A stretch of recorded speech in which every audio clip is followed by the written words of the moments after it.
And the Freedmen's Bureau is often remembered as like a symbol of Reconstruction. Um, what is it? And from your work, what do we miss when we think of the Bureau as just a failed experiment?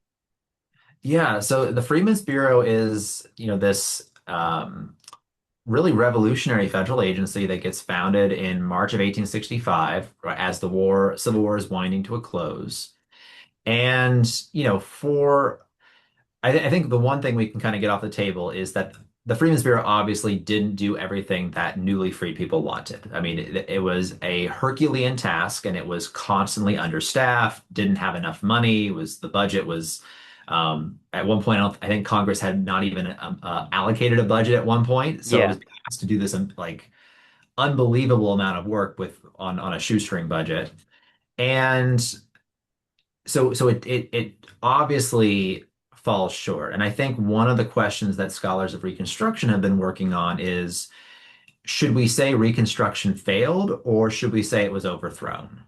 And that might seem like a semantic difference, but I actually do think it is substantive in the sense of the a lot of the older scholarship kind of just harped on the Freedmen's Bureau was a failure. It didn't do everything it needed to. I think what a lot of scholars have pointed to recently is that the Freedmen's Bureau failed, but not for lack of trying.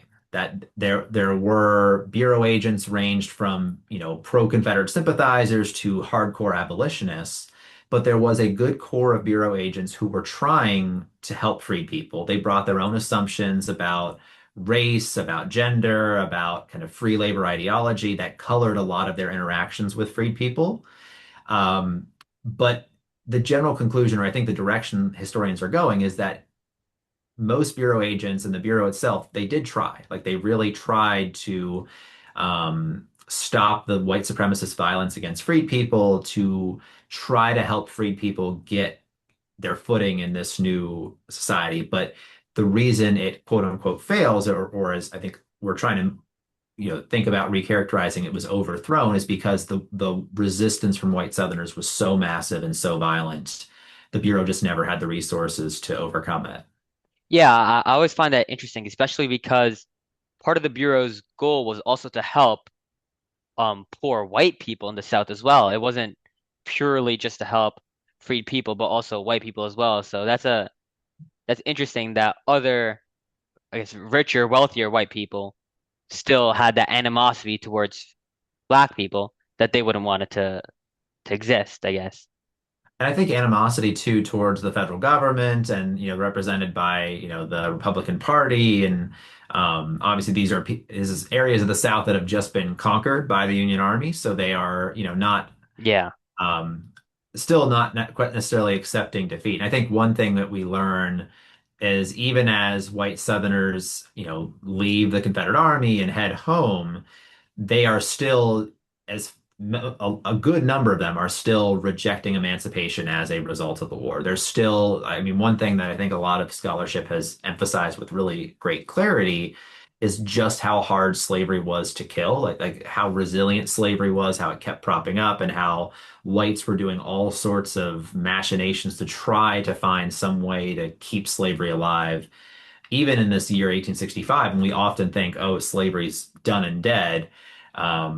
There are all sorts of efforts, especially in the border states like Kentucky, to try to keep extending slavery or unfree labor in some form. Yeah. And we hear a lot today about culture wars over what should be taught in schools. Do you see a direct line from the 19th century debates about slavery and education to the fights we're having in classrooms now?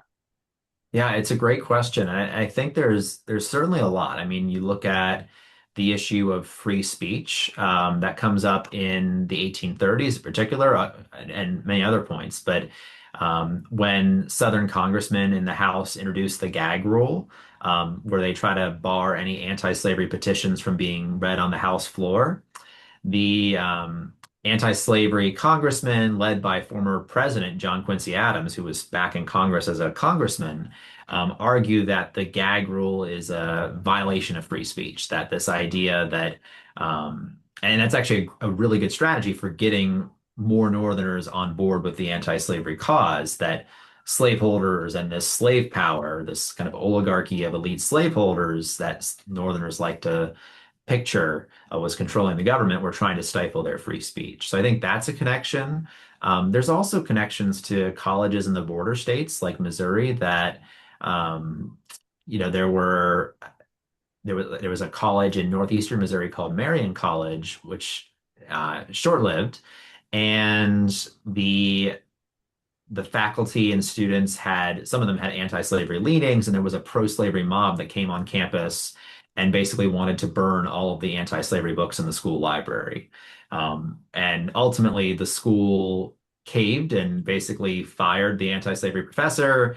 It didn't last very long anyway, but that's another instance where the idea, according to whites in Missouri, was that this kind of the security of a slave society trumped the principle of academic freedom. Got it. Yeah. And kind of what you were touching on before, using that using that idea as the South trying to repress free speech was almost a tactical move as it got like more Northerners like invested in the success of the movement in an effort to like secure their own rights. Absolutely. I mean, John Quincy Adams is probably the most famous, one to do this in the 1830s, but it seems pretty clear that, the idea that the slave power is trying to take away your right to free speech, your right to petition your congressman for whatever you want, was a more effective argument for some white Northerners than you should, the emphasizing the plight of enslaved people. Uh, Yeah. that was a way to really make it feel personal and feel like slaveholders were um, trying not only to step on the rights of enslaved people, but also, they were becoming so arrogant and intransigent that they were stepping on the rights of white Northern people too. Yeah, and on a similar line, how did local differences, even between neighboring districts or counties in these border states, shape the way communities handled questions about slavery, freedom, or education during the Civil War era? That's a good question. I mean, especially in the border states, which are these states that are slaveholding states but remain in the Union during the Civil War. Um, there's definitely a lot of, you can kind of see like the local old grudges, local rivalries. So during the Civil War in a state like Missouri, there are, all of these characters who all know each other from before the war. So as I mentioned earlier, federal authority, we tend to think of it today as like this kind of elite force of FBI agents swooping into a community, but that's not how it worked in the 19th century. So during the Civil War, even, to govern a state like Missouri, the Lincoln administration relied on local Missouri men who were supposedly unionists, loyal to the Union, to handle kind of basically govern their communities during the war. They were known as provost marshals. And a provost marshal in one community might have a grudge against a local slave owner from before the war. So that person's enslaved people would go to that provost marshal and get free papers. Um, Even if it maybe like, for instance, Missouri was exempted from the Emancipation Proclamation. So even if maybe their legal claim to freedom under federal laws wasn't quite so clear, they could mobilize these local politics and local personalities to find their way to freedom.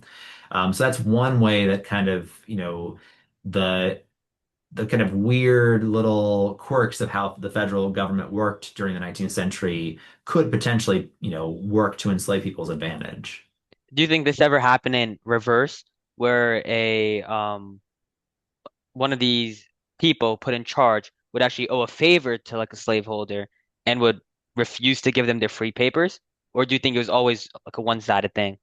No, absolutely. It goes both ways. And one of the things I noticed is that enslaved people pretty early on cultivate an awareness of which provost marshals to go to. So like they know, oh, this guy, there was a guy in like Audrain County, Missouri named Robert Scott who was the enslaved people in Missouri stayed far away from him. Like they knew he Yeah. was in cahoots with slave owners. Um, there were some instances, so the federal government opens up recruitment to black men who are enslaved in the border states. And some enslaved men leap at that opportunity to enlist in the Union Army and gain their freedom. Others are hesitant because they don't want to leave their families. Some of these provost marshals would enlist men because then a bounty would be paid to their slave owner. So slave owners would sometimes write to provost marshal saying, "Can you enlist this slave?" and then pay the bounty to the slave owner. So there were all sorts of opportunities for that, and that's, part of why to really understand how emancipation worked, we have to understand these kind of nuances of federal authority. That's interesting. And another one of your books looks at the role of northern communities in the Railroad. How do these local acts of resistance kind of complicate the bigger national story of slavery and emancipation? Yeah, so I think, one of the things that we see is one kind of how open, we talked about this a little bit earlier, how open Yeah, and apparent the Underground Railroad is in many northern communities. I think also, and this kind of goes to some work I've done for the Park Service in the past, is we also see um, the number of group escapes is actually a lot higher than we previously thought. So, we often kind of think of the Underground Railroad as that lone man with the, bag over his shoulder and that kind of yeah, famous etching of the runaway slave. But a lot of people, especially in the 1850s, escaped in groups. At the time, they were known as stampedes by both pro and anti-slavery forces. And these stampedes often came armed. So they left their plantations with guns, knives, all sorts of different weapons. And basically, they were kind of like mobile insurrections. Like they were going to fight their way to the border. And sometimes they're pretty big. There's one in Kentucky that's over 40 people. oh wow, I think it changes in some ways the um, how we think about the Underground Railroad is not necessarily the solitary thing, but this thing that at times could be violent, with people prepared to fight rather than be recaptured. And also, what's surprising is the number of women and children who go in these large group escapes. One of the big deterrents to escape, I mean, the kind of conventional wisdom is that the most likely to escape were men in their 20s because they were single, unmarried, didn't have children. But what we've noticed too is that, and that's true, but we've also noticed that a lot of women and children and even elderly enslaved people escape as part of these group escapes where they have kind of safety in numbers. that's interesting. Yeah, and and finally, if you could leave young people with one lesson about power and justice from the history of the Civil War and Reconstruction, what would you want them to remember, especially as they think about today's debates over education and democracy? Yeah, so I think I'll go to my favorite source ever from the Civil War is a letter from Spotswood Rice. He was a formerly enslaved man in Missouri. He enlisted in the U.S. colored troops, the Union Army's segregated unit for black soldiers. And so he enlisted, but his daughters were still enslaved by this woman named Kitty Diggs. And Spotswood Rice gets sick. He's in a Union Army hospital in St. Louis, and he writes this letter to Kitty Diggs, the woman who is holding his daughters in bondage. And it is one of the most remarkable sources. He lays into her, talks about, how dare you enslave my daughter, um, tells her straight up she's going to hell. But then also before that, he talks about how he is going to come and free his daughters, and he's not going to come alone. He's going to come with the Union Army. They're going to march in, and basically he says that try to talk to me the way you talked to me when I was a slave when I come in a Union Army uniform with a bunch of other soldiers. So I think that to me is a great lesson of, we think about the Civil War. I think often it's helpful to think about it as a revolution. And the war doesn't start out that way, but by mid-war, I think we have a full-fledged revolution. You talked about earlier about the difference between just military history and kind of incorporating more broadly. For Spotswood Rice, you can see at that moment in 1864 that he writes that letter, what kind of a revolution the Civil War has inaugurated for him, that he's able to write a letter to a slave owner like that he's able to know that he has the force and power of the federal government on his side to march into that slaveholder's house and liberate his daughters.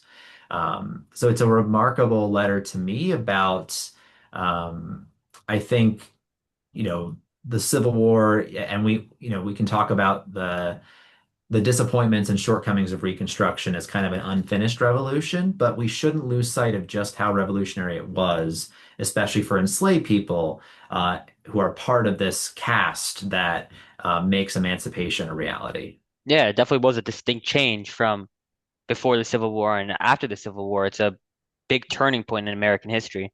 Mhm. Thank you so much for being here today. I really appreciate you taking time out of your evening to do this. Thank you. Of course, my pleasure.